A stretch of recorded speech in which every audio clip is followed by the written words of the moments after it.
Welcome to Turo Nightmares. My name is Dennis, and today we're gonna do the episode following up on stolen Porsche Cayenne that I'm actually driving right now. I'm going home, and things that you have to do when your car is recovered and you get in the vehicle back. There are two ways it's gonna go. First one, you'll be able to drive it home like I'm doing right now. And that's also my car, just to give you an example how far they can take it. Let's talk about that. In this case, I see 77 miles on the dash. In terms of the fuel range, the first thing that you're gonna do, you're gonna drive it home and get to the gas station. You gotta get the receipt and you have to be reimbursed for the missing fuel, which is in a Cayenne situation or something like a Escalade, it will be like 150, 120 bucks, which is a lot, okay? So fuel is first. Second, you have to take care of the cleaning and all the other fees. But before you do that, you have to make sure that you have clear photos, a lot of clear photos showing issues with the car when you picked it up. Meaning, you gotta have photos of the smoking violation, lighters, ashes, something that can be used to explain why the car smells, because you cannot really tell somebody sitting at the Turo customer service that, hey, smell it.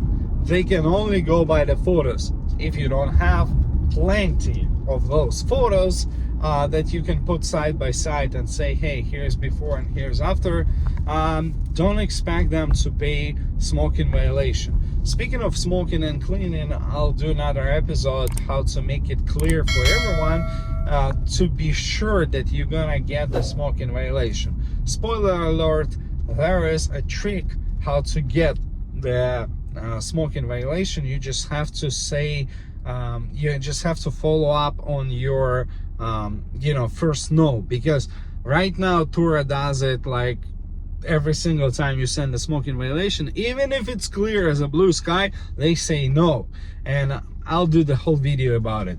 So we took photos, we took videos around the car, interior and exterior, just to be sure. Mileage and fuel before you drive anywhere, right? Clear photos all over the place. Like if you don't have 100 pictures of the car when you pick it up, well, you're doing it wrong. Next, you gotta drive the car, and sometimes it's gonna be really trashed, so be prepared. Yeah, it might just worth to do the deep cleaning on the car. Now when you get in the vehicle back, please notify trust and safety right away. As soon as you get it home, tell them, hey, we actually were able to recover the car. Probably wasn't your win. Probably the Turo host that the police did the job, because like I said, trust and safety in a previous video I mentioned, it can go both ways. Sometimes people are really into that idea, and sometimes they just there for the paycheck. This specific case was they were there for the paycheck, so they didn't do much, and all I heard is just, hey, I'm off for today. So we get the car back, you notify trust and safety and go through the chat and tell them, hey, the car was just got recovered. Here is the tow yard invoice that I paid. Please release the vehicle back onto platform.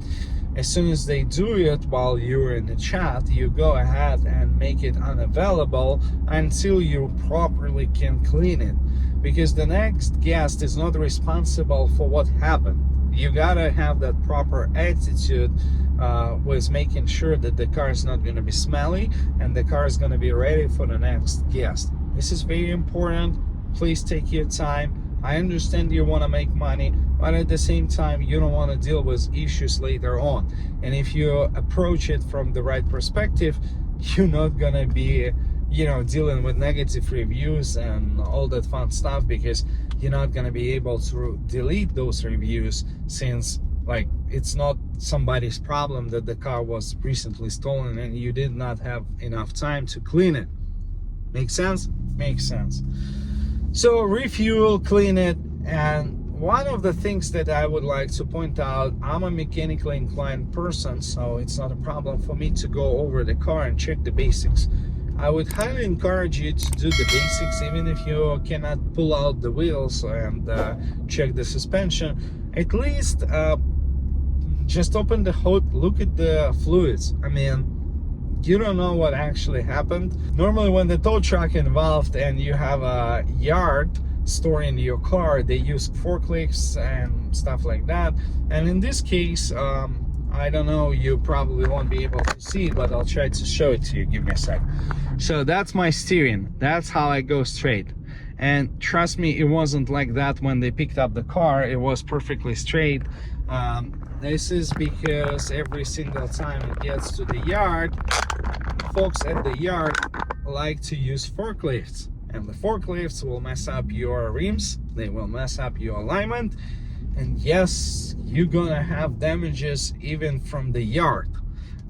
Something to keep in mind. So make sure you document all the damages, keep the notes, do the videos, take the photos, and you know that you're gonna have clean and smoking violation filed. You're gonna have gas reimbursement. You're gonna have damages, and you gotta follow up and do the damages, file a claim, and in general, spend some time, make sure it's clean. In general, you have to make sure it's mechanically solid. In my case, the first thing we're gonna clean up a little bit, get it to the alignment rack, because when the car is gonna be in the air, somebody else will look through the suspension components, and if something is damaged, and if you know the right shop, they will tell you, hey, this control arm is bent or something, that's why your steering is vibrating or, you know, crooked. So you got to make sure that the car is mechanically perfect after you recover it, and you got to make sure that the car is not smelly, not dirty, stuff like that. And once it's done, you go into the app, select your car, and flip the switch to list it back. You see that I line up the steps, because the thing is, you don't want to deal when the car is ready. You don't want to be somebody who's going to be chatting with Turo.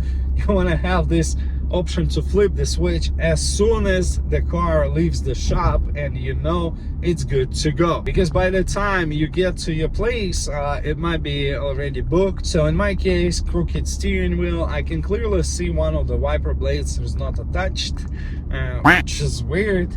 Most of the cases you will have ripped components, I mean, like fuse block covers, pulled up fuses. I talked to the guys at the yard, and maybe this is important piece of information. If you rely on OnStar, which I mentioned, they actually figure out, he was telling me that they rip out the glove box and find the module in the glove box. And some of the other cars like Chevy or something, they take the mirror and GPS, they rip out the GPS, so the car loses the signal in terms of exact location. So if you rely on those systems, you gotta really Google and figure out if they actually gonna work, if somebody gets inside and they know what to do. So there's no like easy way to say your tracker's pretty much useless, but I'm just gonna tell it to you. And if you need to have somebody as your therapist or guide or some, you know, hold my hand, I'm here for you. I'll try to help you as much as I can, because after thousands and thousands of trips, we have stories, and maybe we'll get to the stories later on. And if you're a Turo power host or somebody who's got a lot of cars and a lot of stories, leave the comment down below. We'll get together, you know, and try to find our van zone or something, because you cannot approach Turo with any other attitude. You gotta be smiling and you gotta be happy about it, like you don't complain, you know what I mean? So hit that subscribe button, ring the bell before I will start rambling. See you next time.